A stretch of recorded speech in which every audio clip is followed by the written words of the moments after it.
All right, let's get into it. Today we're breaking down the story of the Meta empire. And what a story it is.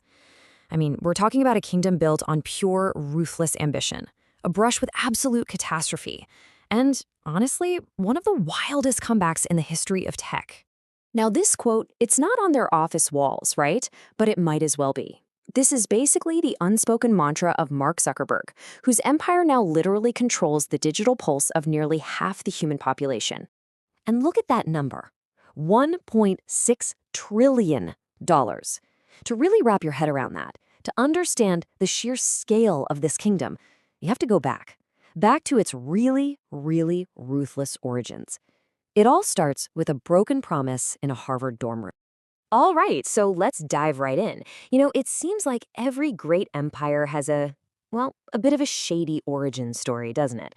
And for Meta, that story kicks off with a pretty bitter accusation of betrayal, right in the halls of Harvard. So, the first major drama? It's all about the Winklevoss twins. Now, they had this idea for a social network, right? So they hire this kid, this really promising coder named Mark Zuckerberg, to build it for them.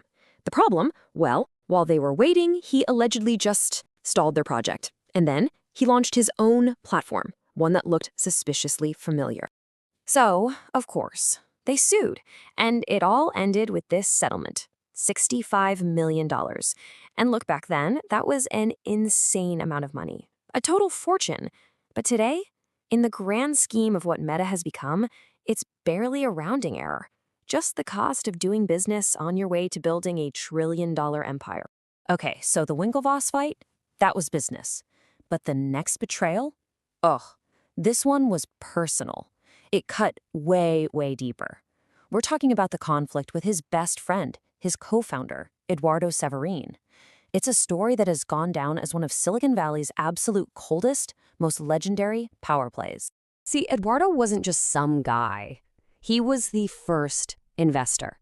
The CFO, he owned a massive 34% of the entire company when it was just getting started. He was literally on the ground floor, footing the bill for the servers that were about to change the world. But as Facebook started to explode, Mark apparently saw him as a bottleneck, someone slowing things down. So in this incredibly calculated corporate move, a bunch of new shares were created, and they were structured in a way that just decimated Eduardo's stake, diluting it down to, well, almost nothing. Just like that, he was frozen out, pushed out of the very company he helped create. And this ruthless mindset, it wasn't just a one-off thing for co-founders. Nope. It became the company's DNA. Their core strategy was simple. If you can't build it, just buy it. And if you can't buy a rival, copy them into oblivion. For years, it worked. Until it didn't. That strategy finally hit a brick wall, and that wall was called TikTok.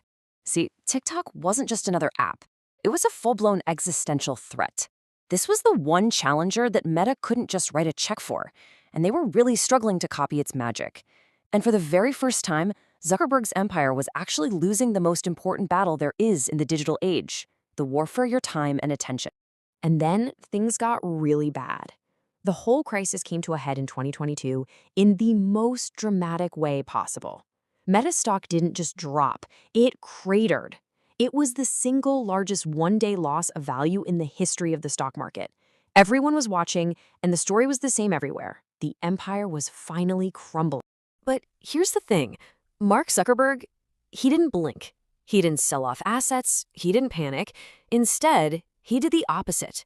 He orchestrated one of the most audacious, most expensive, and frankly, riskiest pivots in the history of tech.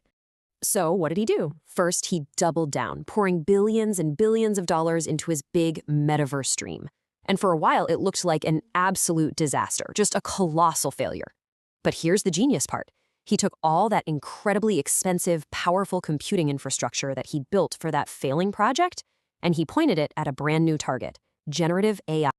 And the result of that pivot? An absolutely staggering comeback.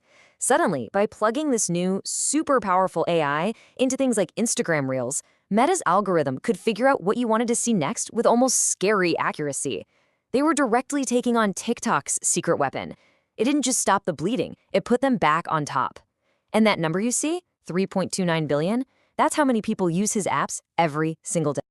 And this table just lays it all out. doesn't it? It perfectly shows that complete turnaround.